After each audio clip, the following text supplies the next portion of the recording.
नमस्कार, स्वागत है आपका चर्चा सत्र में। मैं हूं सूरज मोहन झा। आज बजट सत्र का 7वां दिन था अगर हम लोकसभा की बात करें, और हमने देखा जो तस्वीर हम बीते सप्ताह हमने देखी उसी की आज पुनरावृत्ति लोकसभा में हुई है। हमने देखा था 29 फरवरी को राष्ट्रपति के अभिभाषण से जो क्रम चला था, 1 फरवरी को वित्त मंत्री निर्मला सीतारमण ने बजट पेश किया था। उसके बाद से हम देख रहे थे 2 तारीख से प्रश्नकाल को सदन में लिया जा रहा है, लेकिन विपक्ष के हंगामे और शोरगुल की वजह से जो सदन में एक गतिरोध पैदा हुआ है, प्रश्नकाल नहीं चल पा रहा है। शून्यकाल को भी चलाने की कोशिशें की जा रही हैं, लेकिन वो भी नहीं चला, और अभी तक माननीय राष्ट्रपति के अभिभाषण के धन्यवाद प्रस्ताव पर भी चर्चा प्रारंभ नहीं हो पाई है। अगर हम आज की बात करें तो आज प्रश्नकाल में काफ़ी महत्वपूर्ण सवाल थे। लोकसभा अध्यक्ष ओम बिरला जब सदन के अंदर आए तो उस समय सदन का माहौल काफ़ी शांत नजर आ रहा था, और उसी माहौल में लोकसभा अध्यक्ष ने प्रश्नकाल की शुरुआत की घोषणा की। पहला सवाल शिक्षा मंत्रालय से था और ऑनलाइन एजुकेशन को लेकर था, जो कर्नाटक से सांसद प्रताप सिम्हा ने उठाया था। उन्होंने ऑनलाइन क्लास को लेकर जानकारी शिक्षा मंत्री से मांगी थी। शिक्षा मंत्री सदन में नहीं थे, उनके अनुपस्थिति में सूचना प्रसारण मंत्री प्रकाश जावड़ेकर ने उनके प्रश्नों के जवाब दिए। प्रकाश जावड़ेकर ने बताया कि किस तरह से इस महामारी के दौर में जब हमने स्कूल बंद हो गए और बच्चों के लिए पढ़ाई भी चालू रहे, तो ऑनलाइन क्लासेस ने किस तरह से एक सकारात्मक काम किया है। उन्होंने तमाम प्रावधान के विषय में भी बताया। साथ में उन्होंने शिक्षा मंत्रालय के अलावा उन्होंने जो सूचना प्रसारण मंत्रालय की भी भूमिका के बारे में बताया, जो एजुकेशन को लेकर था। उन्होंने यूट्यूब चैनल्स की बात की, उन्होंने तमाम जो चैनल जो शिक्षा को लेकर चलाए जा रहे थे उसका भी जिक्र किया, और उन्होंने दिखाया कि जो इस महामारी के दौर में भी शिक्षा एक अच्छे तरीके से चल पाई। लेकिन हमने उसके बाद देखा सप्लीमेंट्री क्वेश्चन तेजस्वी सूर्या जो भारतीय जनता पार्टी के कर्नाटक से सांसद हैं, उन्होंने भी पूछा, लेकिन प्रश्नकाल को बाधित किया गया। शोरगुल वेल में विपक्ष के सांसद बराबर कर रहे थे। लोकसभा अध्यक्ष ओम बिरला ने उनसे अपील भी की कि आप सदन में अपने आसन पर चले जाएं, प्रश्नकाल को चलने दें।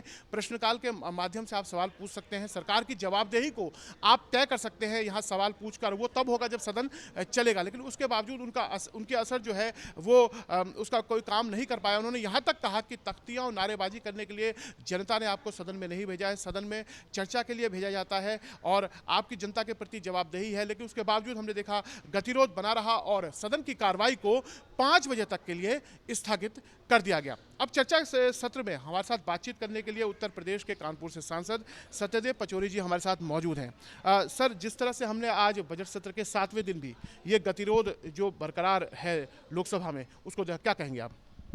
बहुत दुर्भाग्यपूर्ण है, इसीलिए कि जो राजनीतिक दल के लोग लोकसभा में हैं वही राजनीतिक दल के लोग राज्यसभा में। राज्यसभा चल रही है और इसीलिए कहते हैं वो वरिष्ठ सदन है, सीनियर लोगों का सदन है, अपर हाउस है, कि वहाँ समझदारी है। लेकिन लगता है कि लोकसभा में विपक्ष की दलों में समझदारी नहीं। आपने प्रोटेस्ट कर दिया, ध्यान में आ गया, मीडिया के भी आ गया, जनता के भी आ गया, लेकिन आप निर्वाचित हुए हैं ये क्यों नहीं समझते? ये आपकी जनता के प्रति, क्षेत्रीय जनता के प्रति और देश के प्रति जो विपक्ष की जवाबदेही है। विपक्ष की भूमिका लोकतंत्र में सबसे महत्वपूर्ण है। सत्ता पक्ष पे अंकुश रखने के लिए, नौकरशाही ठीक से काम करे इसके लिए, योजनाओं में कोई कमी है तो इसके लिए, और आजकल जो ऑनलाइन शिक्षा दी जा रही है उस व्यवस्था पे चर्चा करने के लिए, सब चीज़ों पे चर्चा करने के लिए समय। आपने सर बहुत महत्वपूर्ण बात बताई।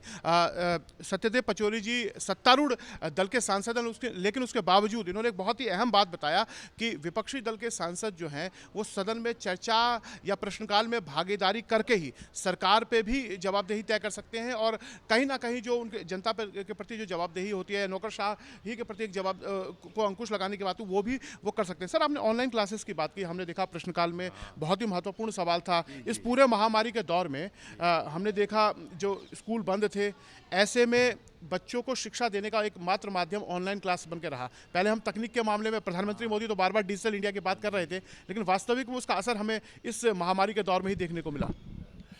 देखिए, तो जब हम आगे बढ़ रहे हैं, देश आगे बढ़ रहा है और हम पीछे जा रहे हैं, तो ये जनता के सामने उदाहरण क्या प्रस्तुत करेंगे कि लोकसभा नहीं चल रही है?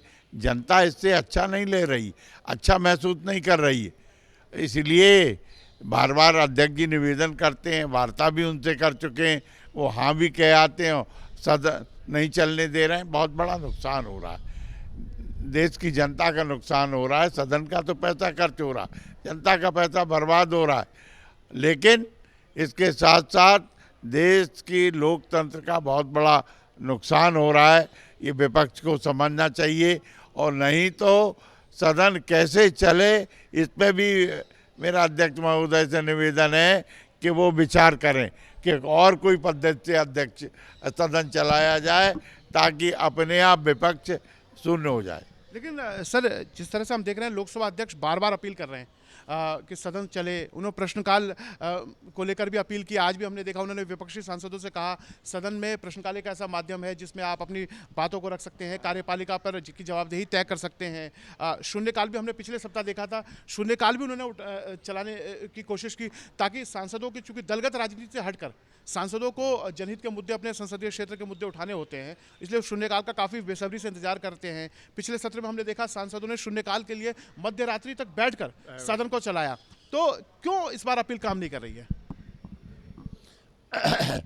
देखिए, कहीं ना कहीं कांग्रेस ने एक कदम उठा लिया है, जो किसान आंदोलन का समर्थन करके या ऑर्गेनाइज करके, वो उसका किसान आंदोलन फ्लॉप हो रहा है, जनता का समर्थन नहीं मिल रहा है, इसलिए वो पार्लियामेंट को न चलाकर वो उस मुद्दे को पार्लियामेंट में करवाना चाहते हैं, और उन धरने वाले किसानों को ये दिखाना चाहते हैं कि हम तुम्हारे साथ हैं, हम पार्लियामेंट नहीं चलने दे रहे हैं। लेकिन सर, अगर बात किसान आंदोलन की ही है और किसानों के मुद्दे पे सदन को में अवरोध पैदा करने की है, तो उच्च सदन में हमने देखा एक अच्छी सार्थक चर्चा देखने को मिली है। राष्ट्रपति अभिभाषण के धन्यवाद प्रस्ताव पे प्रधानमंत्री मोदी ने आज उस चर्चा का जवाब दिया। उन्होंने भी कहा कि एक और बहुत अच्छी चर्चा हुई, जिसमें सरकार की कमियां भी बताई गई, जो खूबियां थी वो भी बताई गई। तो लोकसभा में ऐसा क्या हो रहा है जो गतिरोध टूट नहीं रहा है? सक्षम नेतृत्व तो नहीं है किसी भी विरोधी दल के पास। ऐसा जन नेता नहीं है जो जनता से जुड़ा हो, जमीन से जुड़ा हो, इसलिए ये विपक्ष का सदन में व्यवहार है। प्रधानमंत्री मोदी ने, अगर हम उच्च सदन की बात करें, तो जिस तरह से उन्होंने चर्चा का जवाब देते हुए कहा वहाँ पे कि आप लोग किसान आंदोलन की बात कर रहे हैं, और उसकी कह रहे हैं कि वो जिस तरीके से उसे पारित किया गया, वो अगर उसकी आलोचना सुनी जा सकती है, लेकिन आप में से कोई ये बता नहीं रहा कि उन 3 कानूनों में खराबी क्या है। आप वो हमें बताएं। सरकार एक सकारात्मक सोच के साथ है, अगर कोई खामी है, कमी है, तो उसे दूर किया जाएगा। देखिए, सच बात तो ये 2004 में स्वामीनाथन आयोग कांग्रेस सरकार में ही बनाया गया था, और रिकमेंडेशन भी उसी में दी गई, और उन्होंने, उस आयोग ने रिकमेंडेशन में किसान की आमदनी कैसे बढ़े, जो जोत कम हो रही है उसकी व्यवस्था कैसे हो, सिंचाई के संसाधन कैसे उपलब्ध कराए जाएं, खेती में जो लागत है उसका मूल्य कैसे कम हो, उपज का इनको +50%, जो लागत का 50 गुना इनको मुनाफा कैसे दिलाया जाए, ये रिपोर्ट स्वामीनाथन आयोग ने दी थी। कांग्रेस ने उसको रिपोर्ट को ठंडे बस्ते में डाल दिया, लागू नहीं किया। ये भारतीय जनता पार्टी है जो हर आयोग की रिपोर्ट को मान रही है, और उन्होंने स्वामीनाथन आयोग की रिपोर्ट को मान लिया और ये बिल ले आए। और बिल किसान तो विरोध नहीं कर रहा, राजनीतिक दल विरोध कर रहे हैं, वो टुकड़े गैंग के लोग विरोध कर रहे हैं, जो देश को कमज़ोर करना चाहते हैं, कहीं ना कहीं देश में अराजकता फैलाना चाहते हैं, और इसके तार तो विदेशों से जुड़े हुए हैं। आप देख लीजिए, वो अमेरिका में भी नारे लग रहे हैं खालिस्तान जिंदाबाद के। ये क्या है?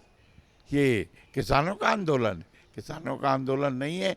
किसानों की आंदोलन की आड़ में राष्ट्र विरोधी शक्तियां हैं, वो अपना प्रचंड रूप दिखा रही हैं। सर, संसद ही जनता के लिए सर्वोच्च संस्था होती है, जहां जनप्रतिनिधि सीधा जनता से चुन के आते हैं। तो ऐसे में एक सांसद के तौर पे जब प्रश्नकाल, शून्यकाल नहीं चल रहा, राष्ट्रपति अभिभाषण के धन्यवाद प्रस्ताव पे भी चर्चा होनी है, बजट में भी आप अपनी बातों को रखना चाह रहे हैं, तो एक सांसद के तौर पर आप कैसा महसूस करते हैं?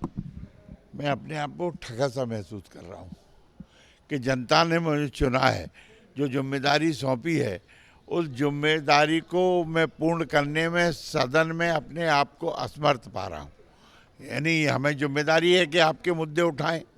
हालांकि हम सत्ता पक्ष के लोग हैं, हम लोग कहीं ना कहीं तो बाया मीडिया निकाल के मंत्री से मिल के वो काम करा लेते हैं, लेकिन अगर हम सदन में बोलते, हमारी परफॉर्मेंस हमारी क्षेत्र की जनता देखती, देश की जनता देखती, तो मुझे पॉलिटिकल माइलेज मिलता, वो नहीं मिल पा रहा। सर, आपने हमसे चर्चा की, उसके लिए धन्यवाद। धन्यवाद धन्यवाद जान। तो अभी हमारे साथ उत्तर प्रदेश के कानपुर से सांसद सत्यदेव पचौरी थे। उन्होंने बताया, एक सांसद के तौर पर उन्होंने अपनी वेदना को बताया कि सदन जब नहीं चलता है, प्रश्नकाल या शून्यकाल जब नहीं चलता है, या फिर जो आम चर्चा होनी है, राष्ट्रपति के अभिभाषण पे जो चर्चा होनी है, या अब जो बजट पे हम एक आम चर्चा देखने वाले थे, उसमें ये सभी अपने मुद्दे उठाना चाहते थे। साथ में जब सदन में ये कोई मुद्दे होते हैं, तब इनको कहीं ना कहीं जो है अपने क्षेत्र की जनता से भी ये संवाद कायम कर पाते हैं। ऐसे में ये उसे नहीं कर पा रहे हैं। तो अभी हमने देखा, सदन जब आज बैठा तो गतिरोध की वजह से प्रश्नकाल पूरा नहीं चल पाया। काफ़ी महत्वपूर्ण सवाल थे। अगर हम आज की कार्यसूची की बात करें तो उस कार्यसूची में राष्ट्रपति अभिभाषण के धन्यवाद प्रस्ताव पर चर्चा है। बजट को लेकर भी एक चर्चा आज जो कार्यसूची में डाला गया है। साथ में एक बहुत ही महत्वपूर्ण एक विधेयक भी है। तो कार्यसूची में काफ़ी कुछ कामकाज है, लेकिन सदन में गतिरोध बरकरार है। हमने देखा उच्च सदन में गतिरोध टूटा, उसके बाद वहाँ पर एक सार्थक चर्चा हमने देखा राष्ट्रपति अभिभाषण पर। आज प्रधानमंत्री ने उसका जवाब भी दिया, और प्रधानमंत्री ने सदन में जिस तरह से, खासतौर से राज्यसभा में जिस तरह से चर्चा हुई, उसकी सराहना की। उन्होंने सभी का धन्यवाद ज्ञापित किया जिन्होंने इस चर्चा में जो शामिल हुआ। उन्होंने चर्चा के स्तर की भी सराहना की। साथ में कहा, जो आलोचना आप लोग करते हैं वो भी हमारे लिए सार्थक होता है। तो ऐसे में हम निचले सदन में उम्मीद कर सकते हैं कि गतिरोध टूटे और जो महत्वपूर्ण चर्चाएं कार्यसूची में शामिल हैं उन पर चर्चाएं हों, और कहीं ना कहीं जो जनता की जो बातें हैं वो सदन में उठाई जाए। तो अब हम उम्मीद करते हैं जब 5 बजे सदन बैठेगा तो हमें एक अच्छी जो है जो कामकाज सदन में देखने को मिलेगा। धन्यवाद।